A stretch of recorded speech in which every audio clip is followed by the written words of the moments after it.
dijelaskan maksud dari preskon hari ini seperti apa, Pak? Ya, baik. Assalamualaikum warahmatullahi wabarakatuh. Selamat siang kawan-kawan semua. Hari ini kami ya bersama teman-teman dari PT Galeri Multi Payment, saya selaku ketua tim hukum. Di samping saya Pak Richard Sitio yang menangani litigasi ya. Di sebelah kanan saya Pak Adi selaku komisaris, Pak Bayu Head of Operational, lalu kemudian Direktur GMP Pak Yohanes. Kami pada hari ini ingin memberikan penjelasan kepada seluruh konsumen dari Galeri Multi Payment yang menanyakan tentang ada permasalahan apa sih sebenarnya antara GMP dengan PT Aviana Sinar Abadi Tbk selaku pemilik IRS Market, gitu ya. Banyak kemudian dari pihak konsumen-konsumen kami yang menanyakan hal ini, baik secara langsung ya, baik secara kontak kepada CS, sehingga hari ini kami ingin menjelaskan itu. Jadi saya jelaskan sebenarnya simpel saja permasalahannya. Kami menjadi merchant atau penjual ya di marketplace IRS Market itu sejak 2021. Terjadi persoalan dari 1 Maret sampai 1 April 2024. Permasalahannya simpel saja. IRS Market perintahkan kami untuk mengirim produk. Atas perintah pengiriman produk itu, dia hanya membayarkan sebagian lagi tidak dibayarkan. Kan simpel toh? Kan betul ya? Lalu kami menanyakan, lah ini kenapa kok ada sebagian yang nggak dibayarkan? Sesederhana itu. Lalu kemudian atas pertanyaan kami itu muncullah poin demi poin. Poin yang pertama dikatakan bahwa ada kesalahan dalam input kode, gitu ya. Nah itu nanti akan dijelaskan oleh rekan saya Pak Richard. Namun begini, intinya ya pada dasarnya pihak PT Aviana Sinar Abadi Tbk selaku pemilik IRS Market ini dalam berbagai pernyataannya itu membuang badan. Adalah yang dikatakan bahwa mereka bukan pihak yang diuntungkan gitu ya. Itu yang diuntungkan pembeli. Nah yang mesti diperhatikan begini. Ini kan IRS Market ya, ini marketplace ya. Tapi yang mesti diperhatikan begini, marketplace itu bukan hanya sekedar wadah yang mempertemukan penjual dengan pembeli. Secara sistem, kita selaku penjual ini, selaku merchant ini ya, itu diperintah oleh marketplace untuk mengirimkan produk. Artinya hubungan hukumnya jelas. Kenapa? Karena kita juga nggak terima pembayaran dari mana-mana. Kita terima pembayarannya dari marketplace, yaitu dari IRS Market. IRS Market perintahkan GMP untuk kirim produk ke A, kirim produk ke B, kirim produk ke C gitu ya. Kita belum terima pembayaran loh, tapi karena kita percaya, kita kirim barang. Ya kan? Nah setelah kirim barang, yang memerintahkan harus bertanggung jawab dong. Kan sesimpel itu ini. Ya kan? Nah, dia hanya mengirimkan pembayaran untuk beberapa produk dan dia berdalih bahwa beberapa produk yang lain itu dia tidak perintahkan kirim, tapi terjadi perintah karena kesalahan sistem. Nah ini secara perdata ya, saya jelaskan juga kembali secara perdata kerugian yang terjadi kami sudah gugat ke Pengadilan Negeri Jakarta Pusat ya. Kami juga sudah melayangkan laporan kepolisian. Kenapa? Karena ada hal yang aneh. Anehnya di mana? Kami datangi kantor dari PT Aviana Sinar Abadi ini ya, yang kantornya itu di Jalan Alaidrus, Petujuh. Itu kantornya kosong. Ini bisa dilihat nih. Ini sempat kurir saya waktu datang ke sana itu memfoto. Ya. Jadi fasilitas kantornya ada, tapi kantornya kosong. Tidak ada aktivitas sama sekali. Ya. Nah, di bawahnya itu juga bukan mereka dan kami tidak di luar itu tidak ada satu penunjuk pun yang kira-kira memberi petunjuk bahwa itu kantor atas nama PT Aviana Sinar Abadi Tbk. Ini di bawahnya begini nih. Kita nggak tahu nih apakah ini ekspedisi atau apa gitu ya. Ini kira-kira sebuah ruko, mereka menempati lantai 3. Kan ngeri kita ya. Ngeri kan? Sebuah perusahaan yang sudah TBK, listing di Bursa Efek, kantornya begitu. Nah ini kawan-kawan media nilai sendiri aja tuh. Iya kan? Ada kira-kira di sebuah ruko, nggak ada penanda di lantai 3, kita ke sana kosong. Dan sampai detik ini, saya garis bawah ya, sampai detik ini, alamat kantor itu masih dinyatakan sebagai kantor pusat dari PT Aviana Sinar Abadi Tbk. Itu kawan-kawan bisa cek di data Bursa Efek, sampai laporan mereka terakhir tahun 2024 itu masih dinyatakan begitu. Nah kemudian ada yang ngeri lagi, kami coba cek ya, kami coba cek nomor NPWP ya, nomor NPWP dari PT Aviana Sinar Abadi Tbk di website klikpajak.id ya. Nah ini kami nggak tahu, kalau ditanya oh apakah ini website resmi apakah enggak, kami nggak tahu, tapi websitenya ada di internet, klikpajak.id. Kami masukkan nomor NPWP-nya. Di sana dikatakan apa? NPWP Anda sudah tidak aktif atau telah dinonaktifkan oleh DJP. Nah, ini kan ngeri kita ini kalau begini nih. Ya kan? Nah, atas dasar itu kami melaporkan. Kami melaporkan hal ini ya. Ada keganjalan-keganjalan yang kami merasa kejanggalan-kejanggalan ini. Kami laporkan, kami sudah laporkan ke Komisi Persaingan Usaha, kami laporkan ke Perlindungan Konsumen, dan yang terpenting kami laporkan ini ke OJK. Kenapa? Karena menurut kami dalam lingkup tadi terkena pihak ke kami itu ya, konteks IRS Market ini sebagai posisi dominan yang sudah menyalahgunakan wewenangnya. Nah, gitu Mas. Bang, laporannya apa bang yang di kepolisian, terus di mana Polda? Laporan kami lakukan di Polda Jawa Tengah karena domisili dari perusahaan kami ini GMP ini adanya di Boyolali.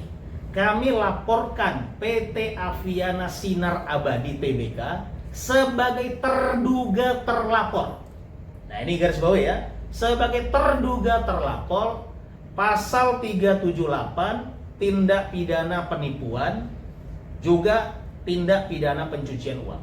Nah sekali lagi saya garis bawahi, terduga terlapor. Sehingga apa? Sehingga biar nanti pihak kepolisian yang akan melakukan penelusuran, penyelidikan dan lain-lain, sehingga menetapkan status-status apa yang sesuai secara hukum. Secara keseluruhan kerugiannya berapa bang? Secara keseluruhan kerugian kami 868 juta. Tapi begini, kalau kita bicara kerugian ini ada dua pihak atau ada dua poin. Itu kerugian yang real. Tapi kerugian yang di luar itu kerugian imaterial. Kenapa? Ya contoh, ini berlarut-larut setelah sekian lama. Ya kan? Mohon maaf. Upaya-upaya kami, kepercayaan kami, kan gitu ya, kepercayaan kita ini kan ternodai. Ya, lalu kemudian kawan-kawan ini bapak-bapak ini pengusaha-pengusaha lumayan ini. Waktunya tersita, harus hadir di pengadilan dan lain sebagainya kan. Nah, itu yang tidak ternilai. Tapi terlebih dari itu, ya, kami membawa ini bukan hanya bicara tentang poin bahwasannya ini perseteruan antara pihak GMP dengan Aviana saja. Kami membawa ada keganjalan-keganjalan tadi, contoh kantor, ya, contoh nomor NPWP. Sehingga kami membawa ini ke ranah negara, biar lembaga-lembaga negara mengkaji apakah ini benar, apakah ini boleh, gitu kan ya. Sehingga jangan kemudian ada hal-hal yang tidak diinginkan terjadi ke depan. Nah, lebih ke sana kira-kira konsep kami. Bang, memang di awal nggak bertemunya seperti apa gitu, maksudnya awal kerjasamanya sampai kantornya tuh kosong gitu, memang nggak tahu kantornya. Jadi awal kerjasamanya itu ya, perusahaan ini itu kan perusahaan yang menjual atau memasarkan sistem, gitu ya. Menjual atau memasarkan sistem. Sistem apa? Sistem yang bisa digunakan untuk penjualan produk-produk digital. Namanya sistem IRSX. Itu namanya. Jadi begitu kita beli itu, kita dapat fasilitas. Fasilitasnya apa? Fasilitasnya boleh berjualan di dalam marketplace yang namanya IRS Market yang tadi saya sebutkan. Nah, dalam kemudian pertama bertemu segala macam, itu kan marketing ketemu marketing, ya kan? Lalu kemudian terjadilah transaksi dan semuanya. Ya dari kami itu itikat baik, gitu. Kenapa itikat baik? Kami melihat bahwasannya penawaran mereka bagus, kemudian kami melakukan transaksi, kami beli, kami kontak pihaknya ada segala macam gitu kan. Tapi kami nggak pernah tahu perusahaannya segala macam. Sampai kemudian di bulan April hingga Mei terjadilah kemudian ada kira-kira ketidaksepahaman tentang permasalahan transaksi antara 1 Maret hingga 1 April tadi. Sehingga kami bersurat, ya kan? Saya diminta oleh pihak GMP, saya kirim kurir saya ke kantornya, sampai sana dikatakan Pak, kantornya kosong. Nah itu, ya kan? Nah jadi itu. Terus untuk persoalan secara hukum dan kemudian bagaimana perkembangan gugatan kami, juga tentang pernyataan dari pihak Aviana, ya, yang katanya itu bahwa pihak GMP melakukan inovasi untuk membuat kode itu. Katanya begitu tuh, ya. Katanya kita membuat inovasi, lalu kemudian ada kesalahan prosedur. Nah kan kalau kesalahan prosedur harusnya kita tanya, prosedurnya mana? Prosedurnya nggak pernah ada, nggak pernah dikasih tahu, artinya nggak pernah ada larangan. Ya kok tiba-tiba ngomongnya kesalahan prosedur kan gitu kan? Nah ini nanti dijelaskan oleh rekan saya. Pak Richard silakan. Ya, jadi kalau dari PT Aviana mengatakan bahwa ada kesalahan prosedur, itu yang menjadi kesalahan mereka dilimpahkan menjadi kesalahan dari PT GMP. Nah, perlu dijelaskan bahwa dalam perkara ini tidak ada namanya kesalahan prosedural, karena semua ini kan by system. Sistem ini yang memiliki adalah PT Aviana. Jadi yang bisa mengotak-atik sistem itu hanyalah PT Aviana. Jadi PT GMP hanya menggunakan fitur-fitur yang ada di IRS Market, di aplikasi sistem milik PT Aviana. Nah, dalam sistem itu diperbolehkan untuk menggunakan fitur kode cadangan. Jadi ketika produk kami habis, ada cadangan. Jadi tidak langsung sekaligus 2 keluar, tapi ketika yang ini habis, maka akan ada cadangan lagi yang akan menggantikan yang habis ini sampai kami mengganti lagi kode yang ada. Jadi ini diperbolehkan secara sistem. Tapi ketika dalam persidangan bahwa pihak Aviana mengatakan tidak ada, pihak Aviana mengatakan ada kesalahan prosedural. Nah, kami juga sudah mengaudit ini secara IT dan auditnya juga menyatakan bahwa hal tersebut benar, bahwa tidak ada kesalahan prosedural yang dilakukan oleh PT GMP. Jadi kami menggunakan sistem yang ada. Nah, nantinya ini akan kami buktikan di pengadilan. Kami akan menghadirkan ahli IT juga dan juga ahli hukum terkait dengan e-commerce ataupun transaksi elektronik untuk membuktikan bahwa tidak ada kesalahan prosedural yang dilakukan PT GMP. Yang ada hanyalah sistem dari PT Aviana yang kami duga mengalami terjadi kesalahan sehingga merugikan klien kami, yang mana ketika pemesanannya hanya 1 tapi yang dikeluarkan adalah 2 dan klien kami hanya dibayarkan 1 produk saja. Kira-kira begitu. Bang Tumi, kalau untuk perjanjian kontraknya sendiri seperti apa pada awalnya gitu? Nah gini, ini menarik, perjanjian kontrak ini ya. Jadi perjanjian kontrak itu adalah jual beli sistem IRSX tadi, seperti yang saya katakan. Nah gini, dalam hukum itu tidak mesti semua itu tertulis, gitu ya. Semua aktivitas yang sudah dilakukan, maka kemudian terkandung di dalamnya tanggung jawab, hak dan kewajiban. IRS Market ini adalah sebuah fasilitas yang diberikan karena kita berlangganan. Sampai hari ini kita tetap bayar lisensi loh. Nah ini perlu digarisbawahi ini. Sampai hari ini pihak GMP tetap bayar lisensi, ya, tetap bayar lisensi penggunaan sistem IRSX. Dan saya garis bawahi satu lagi, yang menjadi pembeli dari sistem IRSX itu adalah galeri multi payment. gitu loh ya. Jadi kalau ada poin-poin yang menyatakan bahwasannya oh yang membeli bukan pihak galeri GMP, itu kita bingung juga itu. Ya kan? Semua invoice yang dikirim dari PT Aviana itu atas nama PT Galeri Multipayment. Surat menyurat yang disampaikan ke PT GMP itu juga banyak atas nama Galeri Multipayment. Jadi pembelian sistem IRSX itu oleh Galeri Multipayment sampai detik ini masih dibayar lisensinya, masih dipergunakan. Nah, karena itu masih dibayar dan masih dipergunakan, jadilah diberikan akses gitu ya, diberikan akses ke yang namanya marketplace tadi. Sehingga apa? Nggak ada kalau kita bicara kalau harus plek keteplek ditanya ada tulisan-tulisan nggak? Hukum nggak mengatur begitu. Nah ya, hubungan hukum itu nggak selamanya harus hitam di atas putih. Tapi yang namanya sebuah aktivitas yang kemudian berkorelasi dengan hukum terkandung kewajiban dan hak di dalam. Gitu Pak. Bang, PT Galeri Multipayment itu bergerak di bidang penjualan apa aja Bang?